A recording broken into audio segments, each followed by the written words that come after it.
नमस्कार, आदाब। प्रोग्राम शख्सियत में मैं समीना आप सबका इस्तकबाल करती हूँ। अपना समझ के हमसे और लहू मांगता है फ़न, हमने भी ये सोचा है कि इनकार क्या करें।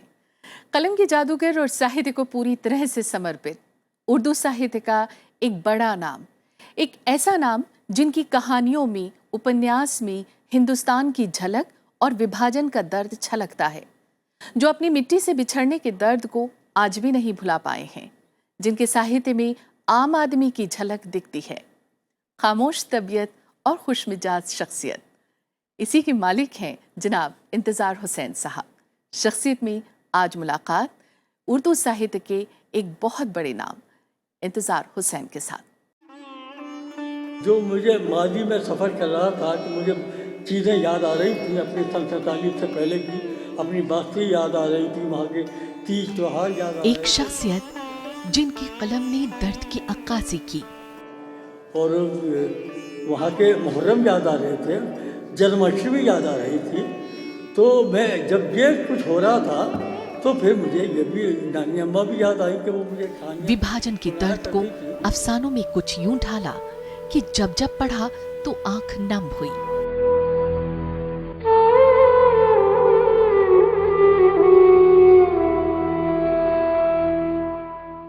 और मुझसे आरिफ अब्दुल मतीन जो सेक्रेटरी थे, उन्होंने बड़ी लहजे में कहा कि इंतज़ार साहब, मैंने जो आपका अफसाना बुक किया था अंजुमन के जलसे के लिए, अब वो आप रहमत दें कि। मैंने कहा ठीक है।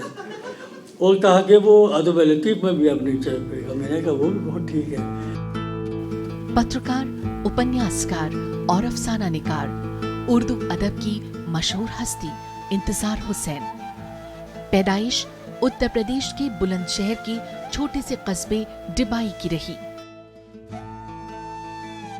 विभाजन के वक्त पाकिस्तान चले गए और फिर वहीं बस गए, लेकिन हिंदुस्तान की यादें उनकी जिंदगी का कीमती सरमाया रही।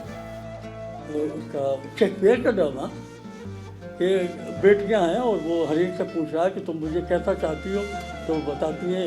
एक बेटी, छोटी बेटी जो थी, उसने कहा, अब नानी अम्मा का बच्चा मुझे याद आ गया कि वो सब मीठी चीज़ें बता रहा था। वो छोटी बेटी ने कहा कि मैं आपको इस तरीके से चाहती हूँ जैसे नमक चाहते हैं। तो इस पर बादशाह को गुस्सा आया, कहा कि निकालो इसे, जिला वतन कर दिया। तो ये कहानी मैंने सुन रखी थी, और जब मैंने वो उसका शेक्सपियर का ड्रामा पढ़ा तो मैंने कहा ये शेक्सपियर के तो पढ़ लिया था मेरी नानी अम्मा ने। तो उनकी खास तहरीरें बस्ती, हिंदुस्तान से आखिरी खत, आगे समंदर है, वो जो खो गए जैसे बेशुमार अफसाने पढ़ने वालों को एक दूसरी दुनिया में ले जाते हैं।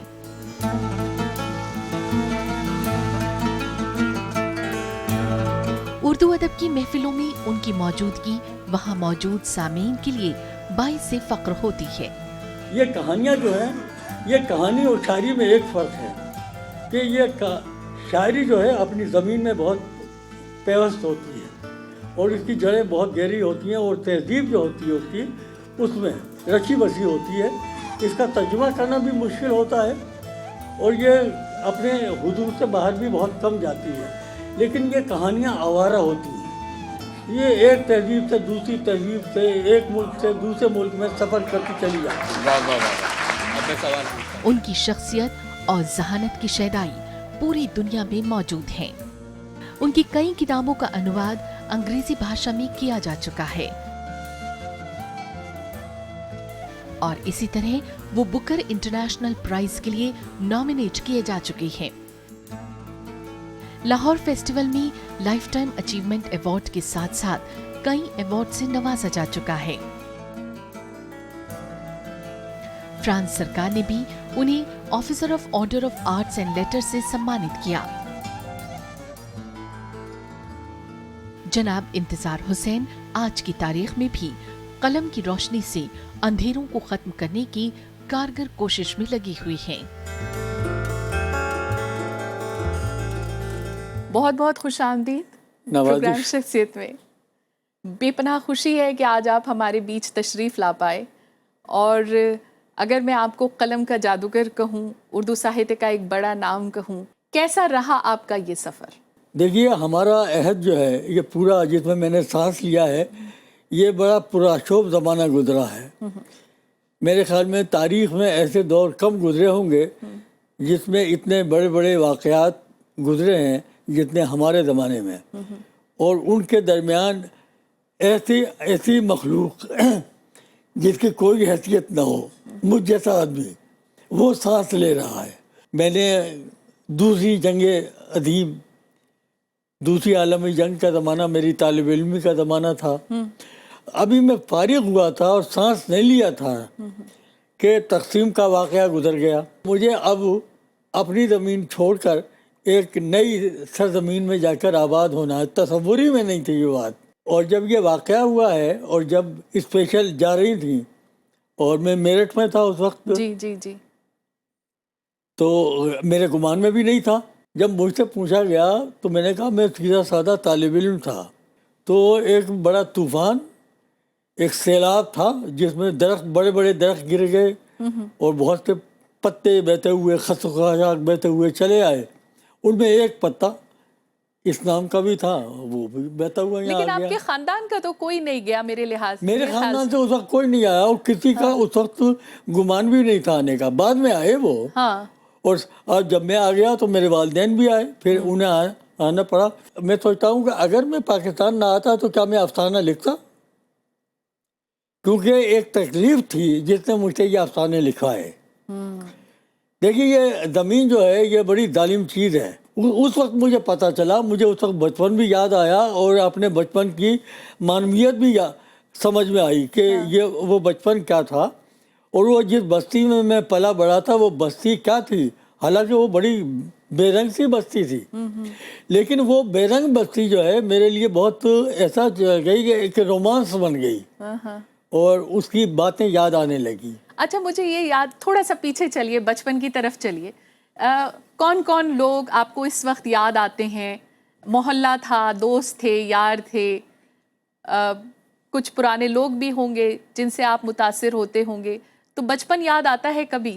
وہ ایک میں نانی اماں کا ذکر بار بار کرتا ہوں. ہاں ہاں ہاں. تو وہ میری والدہ کی پھوپھی تھیں. اچھا. اور وہ مجھے واقعی یاد آتی ہیں کیونکہ میری بہت سی یادیں، میرا جو یہ سارا افسانہ نگاری کا عمل ہے، میں سمجھتا ہوں کہ اس میں ان کا بہت دخل ہے کیونکہ میں نے ان سے کہانیاں سنی. اور یہ ہے تو ہمارے لکھنے والے بہت سے ایسے ہیں جو اپنے ان بچپن کو زیادہ اہمیت نہیں دیتے، لیکن پھر مجھے یاد آتا ہے کہ اصل تو میرا بچپن ہے جب میں نے کہانیاں سنی تھی. اور وہ جب کہ الف لیلا ایک تھی گھر میں تو الف لیلا پڑھ لی. اور وہ الف لیلا ایسی بدنام کتاب تھی کہ ہمارے بزرگ جو تھے یہ کہتے تھے کہ لڑکیوں کو یہ کتاب نہیں پڑھنی چاہیے اور لڑکیاں چھپ کر تکیے کے نیچے رکھتی تھیں اور پڑھتی تھیں. تو وہ میری پھوپھی داد بہن جو تھی ان کے پاس تھی وہ الف لیلا، میں بھی جھپٹ کے پڑھ لیتا تھا. تو اس طریقے سے کوئی تلس میں ہوچ رہا، کبھی کوئی والیوم پڑا ہوا تھا چھوٹا سا، کوئی مختصر سا، وہ میں نے دیکھ لیا. اب جب آپ پاکستان پہنچتے ہیں تو پھر اس کے بعد آپ کی جو پہلی نوکری ہوتی ہے وہ ایک اخبار نویس، ایک جرنلسٹ کے طور پر آپ پاکستان میں اپنی پہلی نوکری شروع کرتے ہیں اور وہیں سے پھر آپ ان چیزوں کو جاننے اور سمجھنے کی کوشش کرتے ہیں جو آپ کے لیے بالکل نئی تھی. وہ سفر یاد آتا ہے؟ ہاں وہ سفر تو مجھے، یعنی یہ پورا سفر ہے کہ میں ایک اچانک ہمارے دوست آ رہے تھے کہ اسپیشل جا رہی تھی تو کہا کہ ہم جا رہے ہیں تم بھی ہمارے ساتھ چلو. اور ایک اس زمانے کے مشہور ادبی شخصیت تھی محمد حسن عسکری جو بہت اچھے نقاد تھے اپنے عہد کے، اور وہ میرٹھ ہی سے ان کا تعلق تھا تو ان سے میری بہت وابستگی ہو گئی تھی. تو وہ پہلے کہا کہ میں لاہور جا رہا ہوں، میرا پبلشر تو وہیں ہے تو مجھے پبلشر سے اپنے معاملات طے کرنے ہیں. جب وہ یہاں آ گئے تو انہوں نے کہا اب تو میں یہیں رہوں گا. وہ ایسا ہوتا تھا کہ لوگ اس خیال سے جاتے تھے کہ ہمیں دیکھنا ہے جا کے کہ کیسا ملک ہے، کیا ہے یہ، اور پھر وہاں سے ان کی اطلاع آتی تھی کہ ہم یہاں سیٹل ہو گئے. تو انہوں نے میسج بھیجا اپنے خاندان والوں کو کہ آپ آ جائیں اور انتظار سے کہیں کہ وہ بھی تمہارے ساتھ آ جائے، وہ اسے بہت لاہور دیکھنے کا شوق ہے. میں چلا گیا اور اس وقت میرا گمان نہیں تھا کہ میں ہمیشہ کے لیے جا رہا ہوں. اور یہ بھی گمان نہیں تھا کہ ان دو ملکوں میں تعلقات اس قسم کا ہوں گے کہ میری واپسی جو ہے میں کبھی جانا چاہوں تو نہیں جا سکوں گا. میں وہاں پہنچ گیا اور اس وقت مجھے احساس ہوا کہ میں یہاں آ گیا ہوں. تو اس طریقے سے ہوا ہے. جی. آپ کو جیسے آپ نے کہا کہ آپ نے پھر سوچا کہ اب میں واپس آ جاؤں گا، لیکن پھر کبھی واپس نہیں آ سکا. تو آپ کو لگتا ہے کہ جو مائیگریشن ہے جسے ہم ہجرت بھی کہتے ہیں، یہ ہند پاک کے لیے ایک سسک تناسور بن چکا ہے؟ پارٹیشن کا مسئلہ ہے. جی جی جی. اب میں سوچتا ہوں کہ اس وقت یہ ہمارا جو ادب کا دنیا ادب تھی اس میں بھی یہ بڑا مسئلہ رہا ہے. جب یہ پارٹیشن لٹریچر جو ہے جسے ہم کہتے ہیں، اس وقت جو موضوع تھا یہی تھا، ادب کا بھی، افسانے کا بھی اور شاعری کا بھی. اور اس پر کچھ بحثیں بھی تھی. ترقی پسند تحریک کا ایک نقطہ نظر تھا، جو دوسرے تھے ان کا ایک نقطہ نظر تھا. تو یہ ہے. لیکن آپ کو کہیں لیکن لگتا ہے اب جب پوچھتے ہیں جی جی تو میں یہ کہتا ہوں کہ اب یہ موضوع جو ہے مورخ کے پالے میں چلا گیا ہے. اب اس پر ریسرچز ہو رہی ہیں اور زیادہ تر کام ہندوستان میں ہوا ہے. اگر آپ کو میری رائے معلوم کرنی ہے تو میری رائے جو بھی ہے، جو جس طریقے سے بھی میں سوچتا ہوں، اس کا اظہار میرے افسانوں میں ہوا ہے. انتظار صاحب، آپ کے کچھ اپنے ہیں جنہوں نے آپ کے آج تک کے سفر کو دیکھا ہے اور آپ جو لکھتے رہے ہیں اس پر اپنی رائے بھی ظاہر کرتے رہے ہیں، تو ہم نے انہیں سمیٹا ہے آپ کے لیے اور آپ چاہوں گی آپ سے کہ آپ انہیں دیکھیں اور پھر اپنی رائے کا اظہار کریں. آئیے دیکھتے ہیں. انتظار حسین صرف پاکستان کے نہیں بلکہ ہندوستان پاکستان سمبھوتہ دکشن ایشیا کے سب سے بڑے لیکھکوں میں سے ایک ہیں. ان کی جو آدھنکتا ہے وہ جڑوں سے نکلی اور اپنے اتہاس کو یاد کرتی ہوئی آدھنکتا ہے. وہ کہیں باہر سے لا کے تھوپی ہوئی آدھنکتا نہیں ہے، اور یہ بہت بڑی بات ہے. اور انہوں نے، میرا خیال ہے کہ اپنے افسانوں میں اور خاص کر اپنے ناولوں میں جو ایک نئی قصہ گوئی پیدا کی ہے وہ بھی ادبھت ہے. انتظار صاحب سے میری پہلی بھیٹ برلن میں ہوئی اور کئی دن تک ساتھ میں رہے وہ، تو کافی ان سے قربت سی ہو گئی. پھر ان کے بارے میں پڑھتا رہا ہوں کافی کچھ، ہندی میں بھی بہت کچھ رہا. ان کی کہانیاں اپنے ڈھنگ کی انوکھی ہیں. پورے ہند پاک کا اتنا وشال دائرہ ہے اس میں. یعنی وہ تو کہیں میرٹھ کی سرزمین سے گئے ہوئے شاید ہیں، تو کہیں نہ کہیں وہ ہندوستانی رنگ بھی ہے ان کی زبان میں جو مجھے بہت آکرشٹ کرتی ہے. یہ کہہ سکتا ہوں ان کے بارے میں. آتے رہتے ہیں، جب آتے ہیں تو ملاقات ہوتی ہے. ایک اپنا کہانی سنگرہ انہوں نے بھیجا تھا، ہندی میں ترجمہ اس کا کسی نے کیا تھا تو بھیجا، بڑے پیار سے بھیجا تھا. تو ان کی میرے من میں بہت عزت ہے، ایک لیکھک کے روپ میں، ایک انسان کے روپ میں بھی. وہ میرے بڑے پرانے دوست ہیں، تو میں ان کو دونوں حیثیتوں سے دیکھتا ہوں، ایک ادیب کے طور پر بھی اور ایک انسان کے طور پر بھی. میرا خیال ہے اس وقت وہ ہمارے سب سے بڑے ادیبوں میں سے ایک ہیں، اور ظاہر ہے کہ بہتر انسان بھی. ان کی شخصیت بہت دلچسپ، اور ایک کہنا چاہیے کہ اس قسم کے انسانوں میں ہیں جیسے اب بہت کم ہمیں دکھائی دیتے ہیں. یقیناً اس وقت ان کی ایک حیثیت جو ہے وہ انہوں نے یہ بکر کے لیے جب وہ شارٹ لسٹ ہوئے تھے اس کے بعد سے، اور ان کے ٹرانسلیشنز آئے ہیں، تو اب دوسری انگریزی کے ذریعے دوسری زبانوں میں پڑھنے والے بھی ان سے واقف ہو گئے وہ لوگ. اور میرا خیال ہے انتظار حسین کو انڈین اور پاکستانی سب کانٹیننٹ کا لٹریچر کا ایک بہت اچھا نمائندہ کہا جا سکتا ہے. کیسا لگا آپ کو؟ آپ کیا کہنا چاہیں گے ان لوگوں کے لیے؟ نہیں، بہت اچھا لگا. یہ شخصیتوں سے میری شناسائی ہے، تو یہ ان کی عنایت ہے کہ ذرا مبالغے کے ساتھ میری تعریف کر دی ہے انہوں نے. میں شاید اس کا مستحق بھی نہیں ہوں اتنا. نہیں ماشاءاللہ. آپ کا نام تو خیر ایک جسے کہنا چاہیے نا، اعزاز کی بات ہے آج آپ ہمارے بیچ میں ہیں. آپ کی جو کہانیاں رہی، آپ کے جو اپنیاس رہے، اس میں جو کردار ہیں وہ حقیقی دنیا سے تعلق رکھتے ہیں. تو یہ جو کرداروں کا سلیکشن ہوتا ہے، اس میں کیا کہیں آپ اپنے آپ کو رکھ کر دیکھیے اس کہانی کو بنتے ہیں؟ میرے کرداروں کی بھی ایک پوری برادری ہے جی، اور ان میں تقسیم ہے.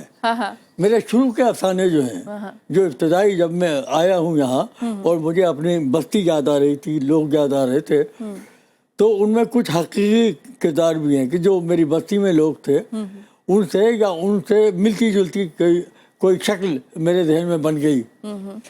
تو کیونکہ وہ بستی جو ہے اب وہ بستی نہیں رہی، بلکہ وہ بہت ہی پھیل کر کچھ اور چیز بن گئی، ایک خواب بن گئی. تو وہ لوگ بھی جو تھے وہ بھی میرے لیے خواب بن گئے. تو ایک تو وہ کردار ہے لیکن حقیقی ہے، اور وہ اس زمانے میں जो नुक्ता नज़र जो उसलूब चल रहा था हमारी फिक्शन में वो था सोशल रियलिज्म का। तो जो हमारे सीनियर थे जिनसे मैंने अफसाना लिखना सीखा, जिनका बड़ा नाम था उस ज़माने में, सबसे बड़ा नाम तो कृष्णचंद्र का था। बिल्कुल। और मैं उनके अफसाने बड़े ज़ौक़ व शौक़ से पढ़ता था। इस समय चगताई थी, उनका अपना एक रंग था। मंटो साहब वो तो आखिर तक उन्होंने बहुत को लिखा, बेदी, गुलाम अब्बास, ये लोग थे। तो इनसे मैंने अफसाना लिखना सीखा ये। लेकिन बहुत जल्दी मुझे एक एहसास हुआ कि ये जो सारी रिवायत है हमारे अफसाने की, ये तो मगरिब की देन है। क्योंकि हमने अपनी पुरानी रिवाज जो थे फिक्शन की उसे रद्द कर दिया था, यकसर रद्द कर दिया था दास्तानों को। तो हमने फिर अलिफ बेते से शुरू किया। अच्छा। कि वहाँ से मुख्तसर अफसाने की एक सिन्फ आई, एक नावल की सिन्फ आई। और ये इसमें कोई शक नहीं कि हमने बहुत थोड़े अरसे में इन असनाफ पर काबू पा लिया और अच्छे लिखने वाले पैदा किए। फिर नावल में आगे चलकर जैसे कुर्रतुल ऐन हैदर हुई, और जब उनका आग का दरिया आया तो सुभान अल्लाह वो संग मील बन गया। और हमने नावल की इब्तिदा कहाँ से हुई और कितना, लेकिन शुरू ही में बहुत अच्छे नावल हो गए। उमराव जान अदा लिखा गया, गौदान लिखा गया। आप मुंशी प्रेमचंद जी से भी मुंशी प्रेमचंद से, देखिए मुंशी प्रेमचंद की हैसियत ये है कि वो father of Urdu short story कहलाए जाते थे। बिल्कुल। वो तो बड़ी हैसियत थी। लेकिन मुझे उन पर एतराज़ात भी थे। और वो उनकी पास कहानियाँ बड़ी कहानियाँ हैं। तो एक कफन उनकी कहानी बड़ी समझी जाती है। मैंने जब उनके सारे अफसाने अब पढ़े दोबारा तो मुझे एहसास हुआ कि कफन से बड़ी भी कहानियाँ मौजूद हैं उसमें। मतलब पूस की रात को मैं कहता हूँ कि प्रेमचंद की सबसे बड़ी कहानी पूस की रात है, कफन से बड़ी। तो ये है। लेकिन जिन अफसानों ने ज़्यादा मुतासिर किया वो बाद के अफसाना निगार हैं। ये है।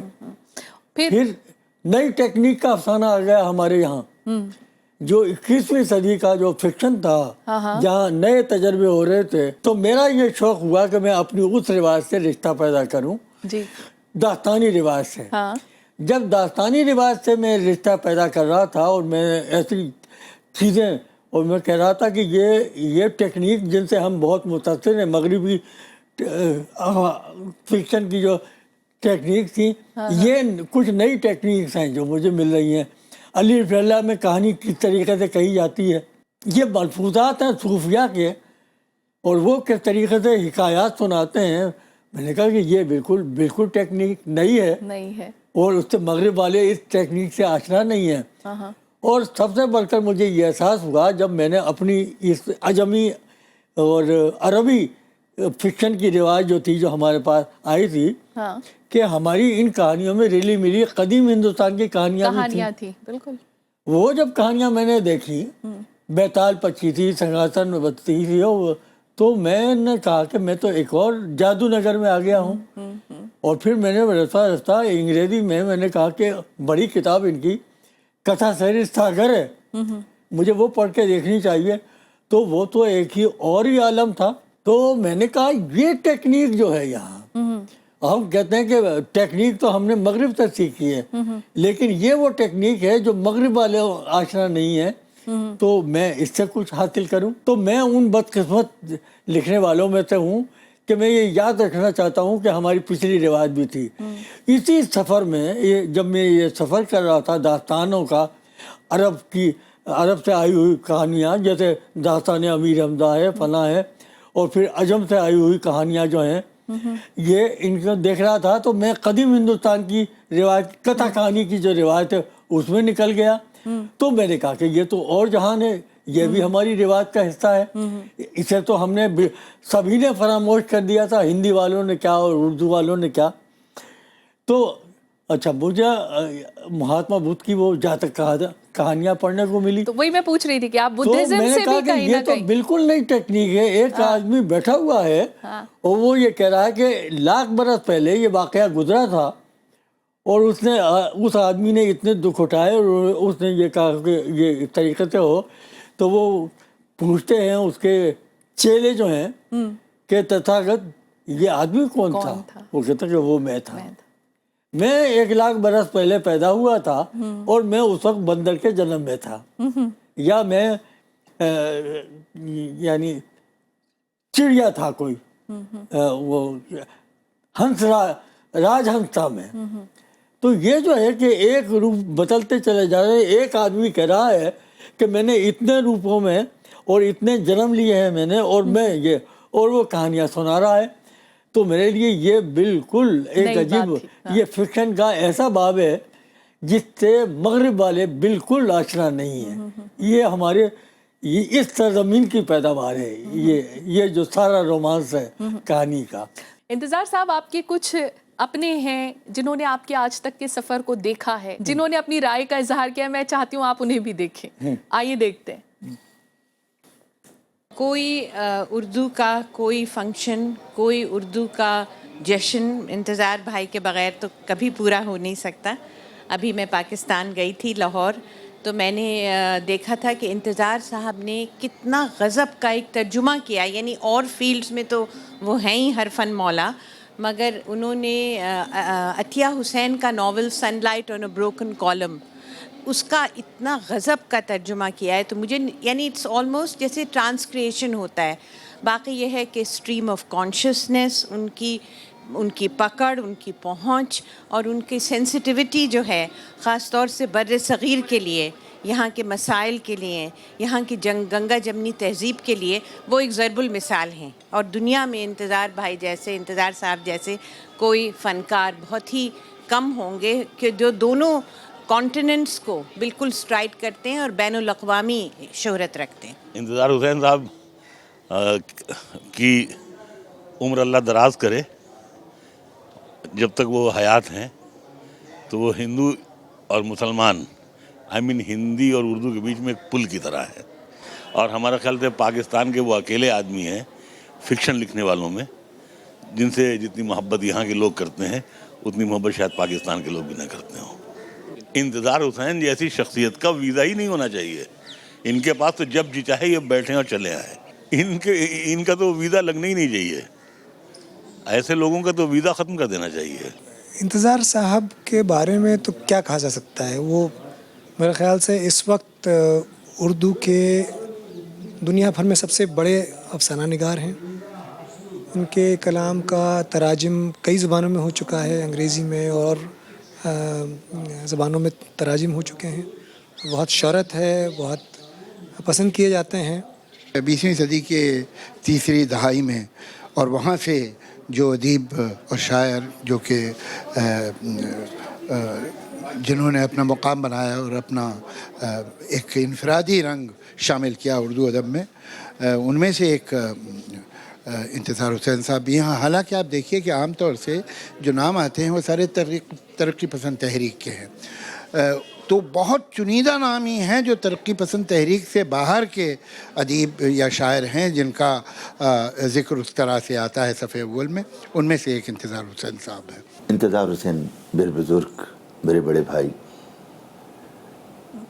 कमाल के राइटर हैं। ये पूरी दुनिया जानती है इस बात को। ये हमारे मुल्क के लिविंग लेजेंड हैं।